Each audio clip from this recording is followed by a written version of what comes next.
If you wake up sick today, you already know the ritual. You check your temperature, you search your symptoms, you take medicine. Maybe you call a doctor. If the pain gets worse, there is a clinic, an emergency room, or a hospital waiting somewhere in the modern world. Even if you do nothing at first, the option is still there. A pharmacy exists. Antibiotics exist. Bandages exist. Clean rooms exist. Surgeons exist. Ambulances exist. There are people whose entire job is to understand what is going wrong inside your body and help you survive it. But for most of human history, none of that existed. No doctors, no hospitals, no antiseptic, no x-rays, no vaccines, no painkillers in a bottle, no emergency number to call. No one could look at a wound and say the word bacteria.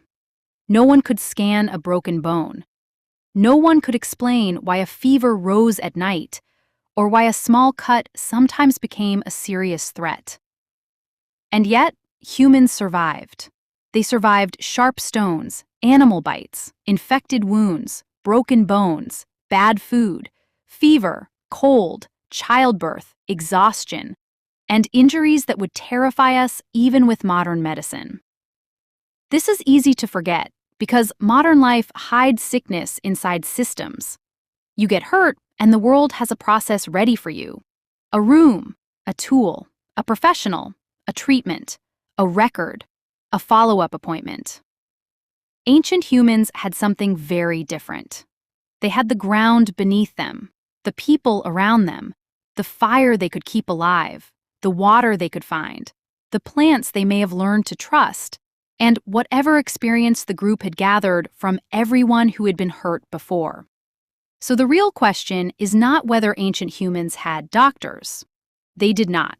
At least not in the way we mean it today. The real question is stranger.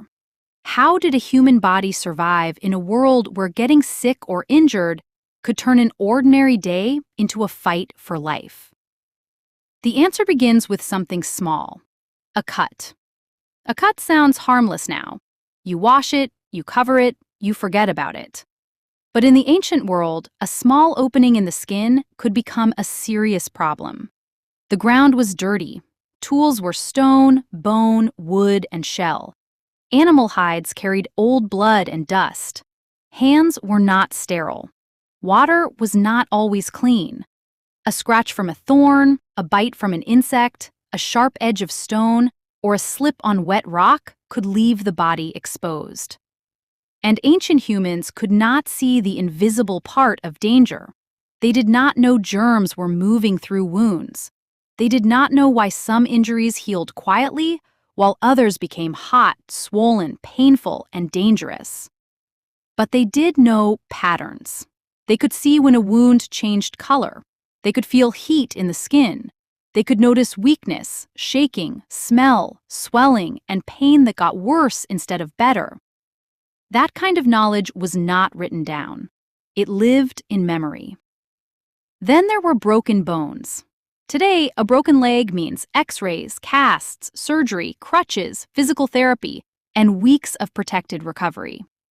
In the ancient world, a broken leg could mean you could no longer walk with the group. A broken arm could mean you could not carry tools, gather food, protect yourself, or help with daily work. A bad injury could turn a strong adult into someone who needed everyone else. And that was the real danger. Not just pain, dependence. Because ancient humans lived in moving groups, if you could not walk, you might slow everyone down. If you could not carry food, someone else had to carry more. If you had fever, someone had to bring water. If you were too weak to stay warm, someone had to keep the fire alive near you. Sickness also changed the body fast. A fever could make a person too hot, then too cold. Shivering could steal sleep. Bad food could drain strength. A bite could swell. An infected wound could make every step harder. Exhaustion could make simple decisions dangerous. So before medicine was a profession, sickness was not just a personal problem. It was a group problem. And if the group abandoned you, your chances collapsed. So the first medicine was not a pill. It was other people.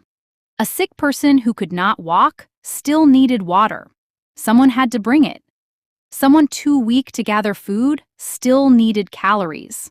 Someone had to share. A child with fever needed warmth, shade, and protection. Someone had to stay close. A wounded adult needed time. And time is only possible when a group decides you are still worth protecting. That may be one of the oldest human survival skills: care. Before hospitals, care meant keeping someone near the fire. It meant giving them water when they could not reach it. It meant helping them rest in a safer place. It meant keeping insects away from a wound, covering the body from cold, and making sure the injured person was not left alone in the dark. Some treatments were probably simple because the problems were obvious. If something was bleeding, pressure could help. If dirt was visible, water could wash some of it away, even if the water was not perfectly clean. If a person was cold, fire and body warmth could help. If someone was exhausted, rest mattered. If someone could not move, the group had to decide whether to wait, carry, or slow down. None of this required modern science. It required attention. Ancient humans watched bodies the same way they watched weather, animal tracks, water sources, and fire.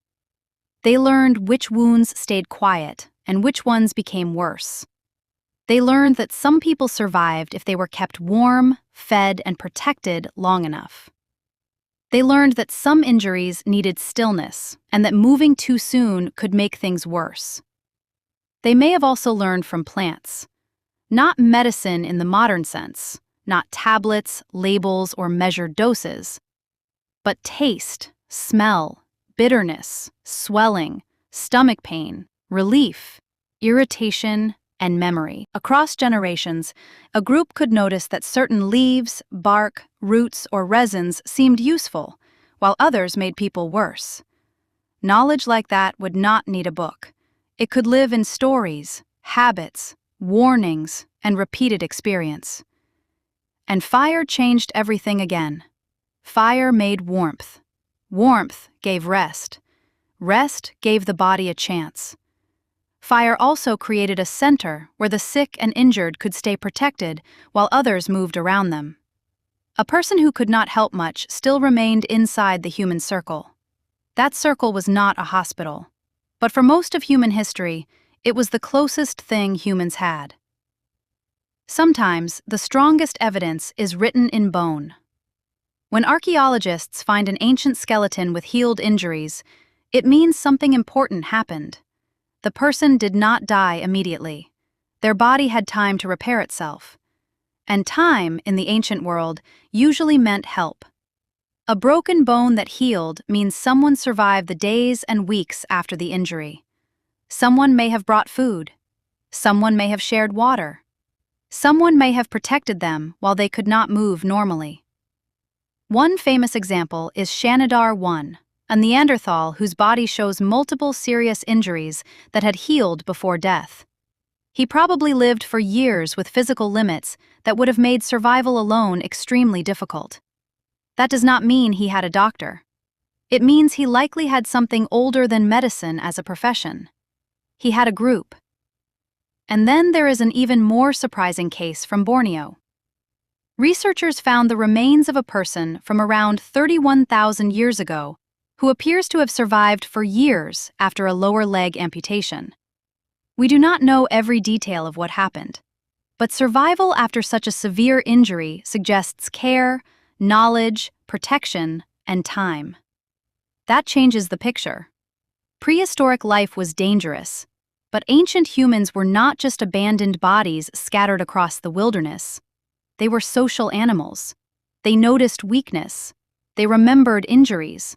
They learned from pain. And sometimes, they kept each other alive long enough for the body to heal. Of course, many people still died. Many infections, injuries, fevers, and complications that modern medicine can treat would have been fatal back then. But the fact that some people survived tells us something powerful. Doctors are recent. Care is ancient. Long before hospitals, someone noticed when another person was shaking with fever. Someone brought water. Someone stayed near the fire. Someone shared food. Someone slowed the group down. Someone kept the injured body inside the human circle instead of leaving it outside in the dark. So how did ancient humans survive without doctors? Sometimes they did not. But when they did, it was because knowledge lived in memory, survival lived in the group, and medicine began as one human refusing to leave another behind.